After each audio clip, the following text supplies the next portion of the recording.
Halo sahabat liputan6.com, balik lagi di Headline edisi 7 Juli 2022 bersama saya Ratu Sria Sumirat yang akan membahas tentang pencabutan izin pengumpulan uang dan bantuan ACT. Dugaan penyelewengan berujung penyidikan, simak penjelasannya.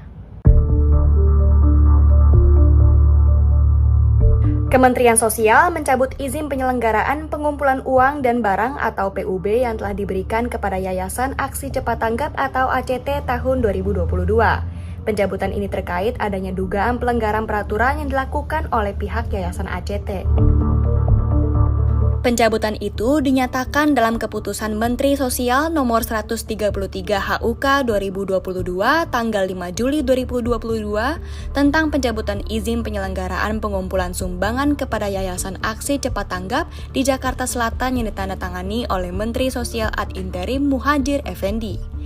Indikasi pelanggaran itu antara lain terkait besaran pembiayaan operasional yayasan yang diambil dari sumbangan masyarakat.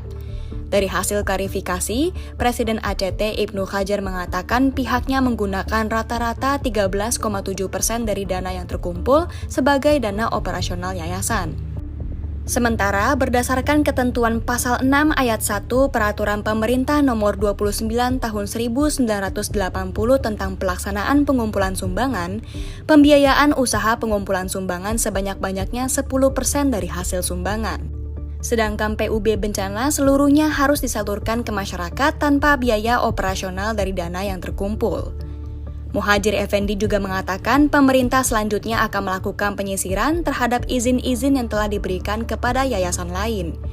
Jika nantinya ditemukan pelanggaran akan ada sanksi dari pemerintah untuk memberikan efek jera. Yang jelas saat ini Yayasan ACT tak hanya dipusingkan soal pencabutan izin, namun juga tengah bersiap menghadapi dugaan pelanggaran hukum. Sebab Kepala PPATK Ivan Yustiavandana mengklaim pihaknya menemukan indikasi penyalahgunaan dana untuk kepentingan pribadi dan untuk aktivitas terlarang. Dari indikasi tersebut, PPATK memblokir sebanyak 60 rekening terkait dengan aliran dana umat atau donasi ACT.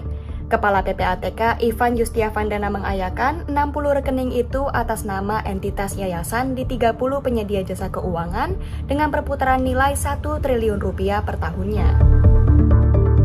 Menurut Ivan, yayasan lain yang terafiliasi dengan ACT tidak hanya terkait dengan donasi bantuan hingga zakat, namun juga ada perusahaan dan lainnya yang bersinggungan dengan investasi.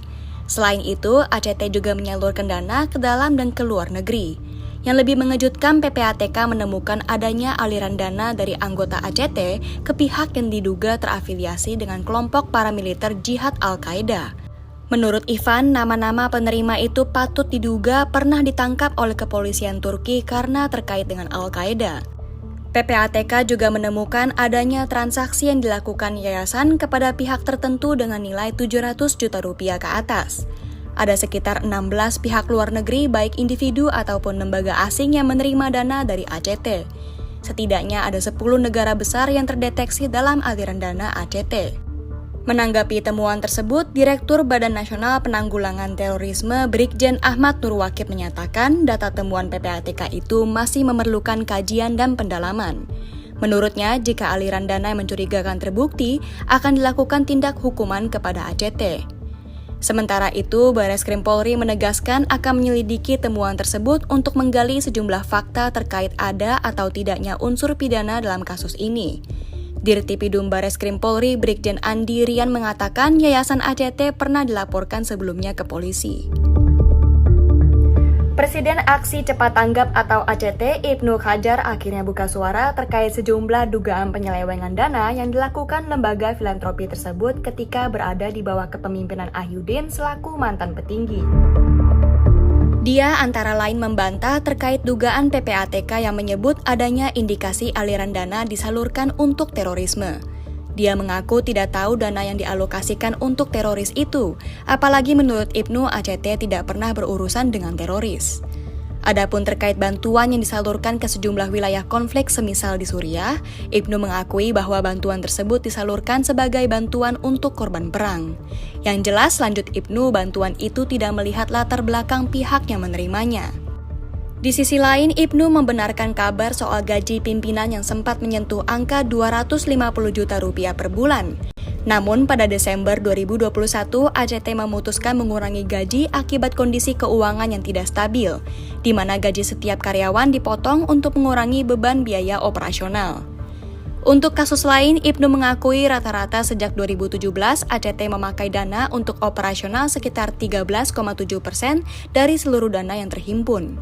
Penggunaan anggaran dengan persentase tersebut menurut Ibnu adalah hal yang wajar dan masih sesuai dengan aturan secara syariat Islam. Yang jelas, kasus ini tengah bergulir dan mendapat sorotan publik yang tidak sedikit. Saatnya BNPT dan Polri mendalami temuan PPATK agar dugaan tersebut tak hilang ditiup angin. Saatnya transparansi dikedepankan dalam pengelolaan dana umat. Sekian headline di Petanam.com hari ini dan saya Ratu Sri Asmirat pamit undur diri. Bye!